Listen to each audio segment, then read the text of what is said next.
ഞാനിത് എവിടെയാണ് കണ്ടത്. തപ്പ്.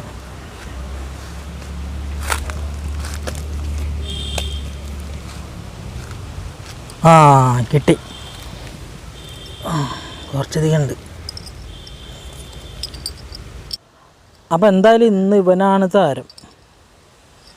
ഹായ് ഫ്രണ്ട്സ്, എല്ലാവർക്കും പുതിയൊരു വീഡിയോയിലേക്ക് സ്വാഗതം കിട്ടുക. അപ്പോൾ ഇന്നത്തെ വീഡിയോ എന്ന് പറഞ്ഞാൽ നമ്മൾ ഇന്നൊരു സോഡ മുടി ഉപയോഗിച്ചിട്ട് കിട്ടുന്നൊരു സ്പിന്നർ ഉണ്ടാക്കിയെടുക്കാൻ വേണ്ടി. അപ്പോൾ ഇന്ന് സിമ്പിളായിട്ട് ചെയ്യാൻ പറ്റുന്ന ഒരു സിമ്പിൾ സ്പിന്നറായിട്ട് നമ്മൾ ഉണ്ടാക്കിയെടുക്കുന്നത്. അപ്പോൾ സിമ്പിളായിട്ട് നമുക്ക് ചെയ്യാനായിട്ട് പറ്റും. അപ്പോൾ അതിൻ്റെ വീഡിയോ കാണുകയാണെങ്കിൽ സബ്സ്ക്രൈബ് ചെയ്യുക, ലൈക്ക്, ഷെയർ, സബ്സ്ക്രൈബ് ബട്ടൺ അമർത്തിയിട്ട് ഒന്ന് സപ്പോർട്ട് ചെയ്യുക. നേരെ വീഡിയോ കിട്ടില്ല. വാ.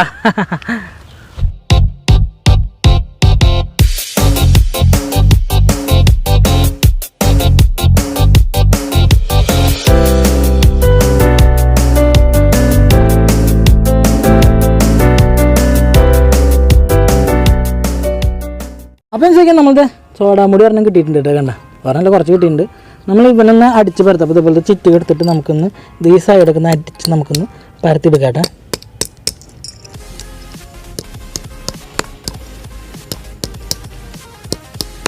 നന്നായിട്ടൊന്ന് അടിച്ച് കഴിഞ്ഞാൽ പരന്ന് കിട്ടും സിമ്പിളായിട്ട്. അപ്പോൾ നോക്കിയാൽ നമ്മൾ സംഭവം നോക്കിയാൽ നന്നായിട്ട് അടിച്ച് നോക്കിയാൽ പരത്തിയെടുത്തിട്ടുണ്ട് കേട്ടോ. അപ്പോൾ നോക്കി ഇതേപോലെ പരത്തിയെടുത്താൽ മതി. നമ്മൾ നോക്കി കണ്ട ഷാർപ്പായിട്ട് പരത്തിങ്ങെടുക്കുക. അപ്പോൾ മനസ്സിലാക്കി നമ്മൾ അതിന് ശേഷം നോക്കി ഇതേപോലത്തെ ഒരു ചെറിയൊരു ആണിങ് എടുക്കണം കേട്ടോ. കണ്ട ഇതേപോലത്തെ ഒരു താതി കണ്ട. എന്നിട്ട് നമ്മളത് ഇത് എടുത്തിട്ട് നമ്മൾ ഈ ഇതിൻ്റെ സെൻറ്ററിൽ, അതായത് നമ്മുടെ സോഡാമുടിയിൽ സെൻറ്ററിൽ വെച്ചിട്ട് കറക്റ്റ് സെൻറ്റർ നോക്കുക. കണ്ട ഇതിൻ്റെ കറക്റ്റ് സെൻറ്റർ വരുന്നത് അവിടെ വെച്ചിട്ട് നമുക്ക് ഇതേപോലെ ഒന്ന് അടിച്ചു നോക്കാം കേട്ടോ. അടിച്ചൊന്ന് ചെറിയൊരു പൊത്തിട്ടാക്കി കൊടുക്കുക. അപ്പോൾ മനസ്സിലാക്കി നമ്മളത് അടിച്ചങ്ങ് എടുത്തിട്ടുണ്ട് കേട്ടോ. നോക്കിയാൽ ഇതുപോലെ അങ്ങ് അടിച്ചങ്ങ് എടുത്താൽ മതി. അപ്പോൾ നോക്കിയാൽ ഇതിൻ്റെ ആ അടിച്ച ഭാഗത്ത് ഈ ഒരു മൊന പോലെ നിൽക്കണുണ്ട് കേട്ടോ.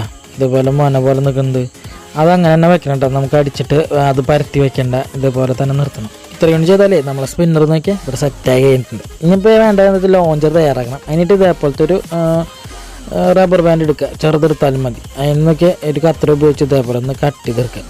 അപ്പോൾ നോക്കി ഇതുപോലെ ആയിട്ട് കിട്ടും. അപ്പോൾ ഇത്രയും ചെയ്ത് കഴിഞ്ഞാൽ നമ്മളിത് ഇങ്ങനെ കറക്കുന്നതാണ് എൻ്റെ. അപ്പം നമ്മളുടെ ഈ ഒരു സ്പിന്നർ, അതായത് നമ്മളിത് അടിച്ച് പരത്തിയ ഈ ഒരു സംഭവമല്ലേ, അതുപോലെ അവിടെ ഈ ഒരു റബ്ബർ ബാൻഡ് ഇതേപോലെ ഒന്ന് ചിറ്റിങ് വെക്കേണ്ട. ഇതേപോലെ ചിറ്റിങ് എടുക്കുക. കറക്റ്റ് നേരെ സെൻറ്ററായിട്ട് ഇതേപോലെ ചിറ്റിങ് എടുത്തിട്ട് നോക്കിയാൽ ഒരു തല ഇതിൻ്റെ നേരെ ഓപ്പോസിറ്റ് സൈഡിലും ഈ തല ഇങ്ങനെ വെച്ചിട്ട് രണ്ട് തല പിടിച്ച് വലിച്ചു കഴിഞ്ഞാൽ സ്പിന്നർ നോക്കി വർക്ക് ചെയ്യാൻ കാണാൻ പറ്റൂട്ടോ. അപ്പോൾ നോക്കിയേ കണ്ട സംഭവം നോക്കിയാൽ അടിപൊളിയായിട്ട് വർക്ക് ചെയ്യാൻ നോക്കി. അപ്പോൾ സിമ്പിളായിട്ട് നമുക്ക് ഉണ്ടാക്കിയെടുക്കാൻ പറ്റുന്ന ഒരു സിമ്പിൾ സ്പിന്നറാണ് കേട്ടോ. അപ്പോൾ ഒന്ന് ട്രൈ ചെയ്യട്ടാ.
അടിപൊളിയല്ലേ? അപ്പോൾ സിമ്പിളായിട്ട് ചെയ്യാൻ പറ്റുന്ന സിമ്പിൾ സ്പിന്നർ ആട്ടോ. ഒന്ന് ട്രൈ ചെയ്ത് നോക്കുക. മസ്റ്റായിട്ട് നല്ലൊരു റിസൾട്ട് തന്നെ കിട്ടുക.